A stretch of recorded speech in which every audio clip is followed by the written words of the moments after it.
all you need to know, the Bloomberg Quint podcast that prepares you for the day's business. Good morning. It's Friday. Here's everything that you need to know at the end of the week to end it on the right note. This is the All You Need to Know podcast on Bloomberg Quint, and I'm Alex Matthew.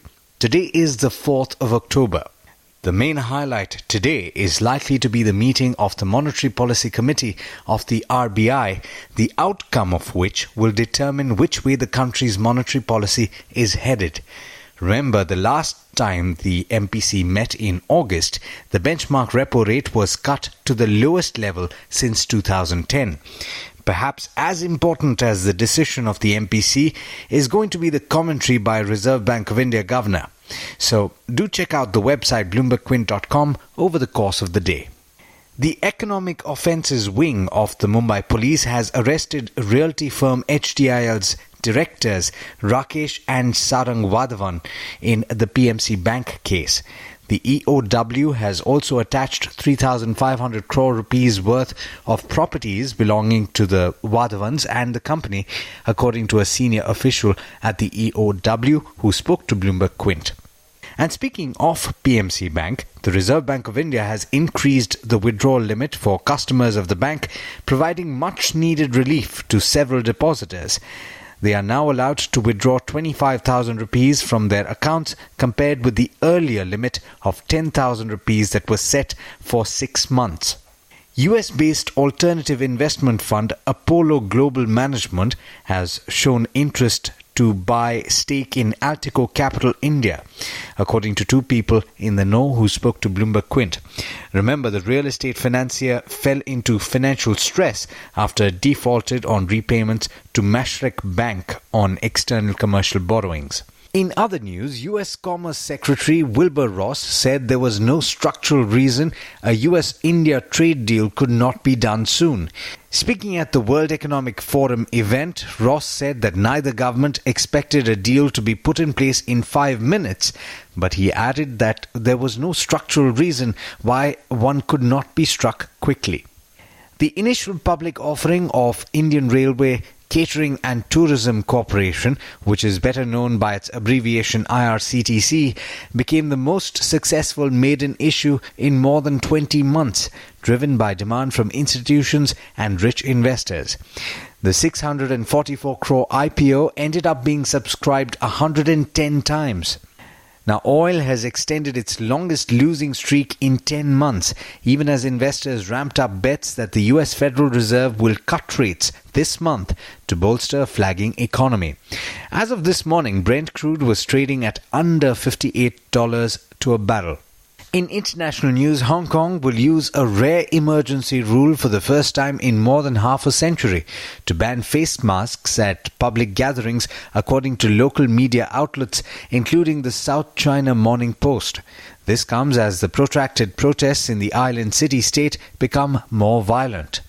And moving on, President Vladimir Putin said that Russia is helping China to develop an anti-missile early warning system as he criticized the US for abandoning the 1987 Intermediate Range Nuclear Forces Treaty and compromising stability.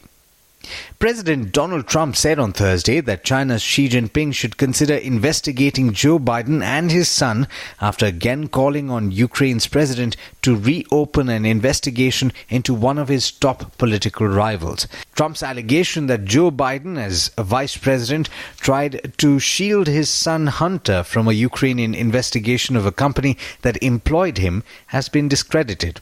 In international markets, US stocks ended positive after losing significant ground earlier in the week. The S&P 500 and the Dow ended higher by 0.8 and 0.5% respectively. The Nasdaq ended higher by over 1%. Trade in Asia this morning was mixed last I checked, though, with 2 of the 3 early risers in the red. With that, it's over to Darshan Mehta for the trade setup for the day in India. Good morning, Darshan. How are we looking at the end of the week? Hi Alex, good morning. Good morning everyone. Global cues are muted at this point of time and the SGX Nifty is indicating a mild positive outlook. But lots of stocks that we need to watch out for. HDFC came out with its second quarter update. Profit on sale of investment is up 83% at 1632 crores and the profit included part of the stake sale that it did in Grah Finance. Sun Pharma Advance will be in focus. The US FDA has designated the company's drug, one of the drugs that it has, as an orphan drug, and orphan drugs are entitled to 7 years market exclusivity if it is approved for a rare disease. Tata Steel will be in focus. Bloomberg says that it's weighing a stake sale of an e-commerce joint venture with M Junction Services, and Tata Steel is seeking a valuation about 1,400 crores for its stake. NTPC had an analyst meet. They have completed the trial run for the first unit at the Madhya Pradesh plant. The second unit commissioning will happen in February. Now, this unit is India's first ultra supercritical unit. The project is progressing broadly in line with the original schedule as per the management, but the tariffs are likely to be higher on account of higher plant costs. Manpasand Beverages will be in focus. Bartley Boy and Purohit have resigned from the post of statutory auditors of the company with immediate effect. Dhampur Sugar Mill has launched country liquor at its distillery unit in Dhampur. HDIL will be in focus. The EOW has arrested Rakesh and Sarang Wadhawan and they will be produced before the courts today.